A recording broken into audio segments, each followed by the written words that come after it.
ನನ್ನ childhood favourite star ಜೊತೆ ನೀವು ಕೆಲಸ ಮಾಡಿದ್ದೀರಾ. ವಿಷ್ಣುವರ್ಧನ್ ಅವ್ರ ಜೊತೆ ಆಪ್ತರಕ್ಷಕ. ಆಮೇಲೆ ನೀವು ಬೇರೆ ಬೇರೆ ಸೂಪರ್ ಸ್ಟಾರ್ಗಳ ಜೊತೆ ಬೇರೆ ಬೇರೆ ಭಾಷೆಯಲ್ಲಿ ಮಾಡಿದ್ದೀರಾ. ಯಾವುದಾದ್ರೂ ಅಂಥದ್ದು ಏನಾದರೂ ನೆನಪು ನನ್ನ ಜೊತೆ ಹಂಚಿಕೊಳ್ಳುವಂಥದ್ದು ಏನಾದರೂ ಅದನ್ನು I will be happy to listen to that. Sir, Vishnuji ಅಂದರೆ ಹಾಂ, ನನ್ಗನ್ಸುತ್ತೆ ಅವ್ರು ಹೋದ್ಮೇಲೆ ಒಂದು ಸಂಸ್ಕಾರನೇ ಹೊಟ್ಟೋಯ್ತು ಅಂತ. ಓಹೋ, it's too strong a sentence for me to say film ಕಲ್ಚರಲ್ಲಿ. ಬಟ್ ನಂದು ಎಕ್ಸ್ಪೀರಿಯನ್ಸ್, ಯಾಕೆಂದರೆ ಅವರು ನಮ್ಮ ಜೊತೆ ಮಾತಾಡ್ಸೋದಾಗಲಿ, ಹಾಂ ಡೈಲಾಗ್ಸ್ ಆಗಲಿ, ಹಾಂ ನೋಡ್ಕೊಳ್ಳೋದಾಗಲಿ, ನಾನು ತುಂಬ ಜನ ಈ ಥರ ಮೀಟ್ ಮಾಡಿಲ್ಲ. ಅಲ್ಲ, ಅಂದರೆ ಆ respect, genuine respect. Genuine respect. It's not and ಒಂಥರ ಇವಾಗ ಡೈಲಾಗಲ್ಲಿ ಹೆಂಡತಿ ಆದ್ರೂ ನೀನು ಅಂತ ಹೇಳ್ತಾನೆ ಇರಲಿಲ್ಲ. ಹೌದಾ?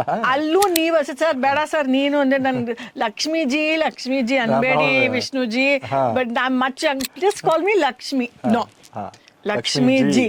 ಆ್ಯಂಡ್ ಅವ್ರಿಗೆ ನನ್ಗೆ I had a very nice relationship with Vishnuvardhan ಅವರು. ಯಾಕೆಂದ್ರೆ ನಾನು ಒಂಥರ frank sir, quite frank and cool. ಅವ್ರಿಗಿದು ತುಂಬ ರಿಫ್ರೆಶಿಂಗ್ ಆಗಿ ಕೇಳಿಸೋದು. ಸೊ ಮಧ್ಯ ಶಾರ್ಟ್ ಮಧ್ಯ ಏನೋ ಒಂದು ಕ್ವೆಶ್ಚನ್ ಕೇಳ್ಬಿಡೋದು. ಆಮೇಲೆ ನಾನು ಉತ್ತರ ಕೊಟ್ಟರೆ ಅವ್ರಿಗೆ ನಕ್ಕಿಡೋರು. ಅಂದರೆ ಒಂದು ಸಿಂಪಲ್ ಥಿಂಗ್, ಇವಾಗ ನಾ ಕೇರಳಕ್ಕೆ ತುಂಬ ಹೋಗ್ತೀನಿ, ಅವ್ರು ಹೇಳೋರು ಲಕ್ಷ್ಮೀಜಿ ನಿಮ್ಮ ನಂಬರ್ ನಾವು ಮಲಯಾಳಂ ಇಂಡಸ್ಟ್ರಿಯಿಂದ ತೊಗೊಂಡಿರೋದು, ಯಾರಿಗೂ ಗೊತ್ತಿಲ್ಲ ನೀವು ಕನ್ನಡದವಳು ಅಂತ, ಅಚ್ಚುಕಟ್ಟು ಕನ್ನಡದವಳು ಅಂತ. ನನ್ನ ಜೊತೆ ಅಂಬರೀಷ್ ಅವರು ವಾದ ಮಾಡ್ತಾ ಇಲ್ಲ ನಾಯರ್ ಹುಡುಗಿ ಅಂತ. ಇಲ್ಲ, ನಾನು ಅಚ್ಚುಕಟ್ಟು ಕನ್ನಡದವಳು, ಅವರು ಹೇಳ್ತಾರೆ. ಆ್ಯಂಡ್ ಅವರು ನನಗೆ ಒಂದು ನಂಗೆ ಕಾಫಿ ಚಟ ಅವ್ರಿಗೂ ಇತ್ತು. ಸೊ ಅವ್ರಿಗೆ ಗೊತ್ತು ಸ್ವಲ್ಪ ವಿಲ್ ಪವರ್ ತುಂಬಾನೇ ಕಡಿಮೆ ಇದ್ರಲ್ಲಿ ಅಂತ.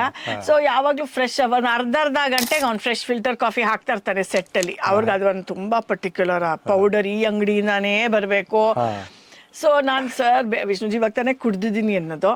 ಅವರು ಪರವಾಗಿಲ್ಲ ಲಕ್ಷ್ಮೀಜಿ ಈಗ ಮಾಡಿ ಒಂಚೂರು ತಗೊಳ್ಳೋದು. ಆಮೇಲೆ ಅಲ್ಲ ಮಧ್ಯ ಸುಮ್ಮನೆ ತಮಾಷೆಗಾದ್ರೆ ನನ್ ಕಿಂಡಲ್ ಮಾಡೋರು. ಅಲ್ಲ ಲಕ್ಷ್ಮಿ ನೀವು ಕೇರಳಕ್ಕೆ ಹೋಗ್ತಿರಲ್ಲ, ನಿಮ್ಗೆ ಅಲ್ಲಿ ಊಟ ಸೆಟ್ ಆಗತ್ತಾ ಅಂದರು. ನಾನು ಅಯ್ಯೋ ವಿಷ್ಣುಜಿ ಒಂದೊಂದ್ಸತಿ ಯಾಕೆ ಹೇಳ್ತೀರಾ, ಒಂದೊಂದ್ಸತಿ ನಂಗೆ ಆ ಕಾಯಿ ಹಾಲೆಲ್ಲ ಒಂದೊಂದ್ಸತಿ ಸೆಟ್ ಆಗಲ್ಲ ವಿಷ್ಣುಜಿ, ನಮ್ಮಮ್ಮ ತುಂಬಾ ಕಷ್ಟಪಡ್ತಾರೆ, ನನಗ್ ಪರವಾಗಿಲ್ಲ.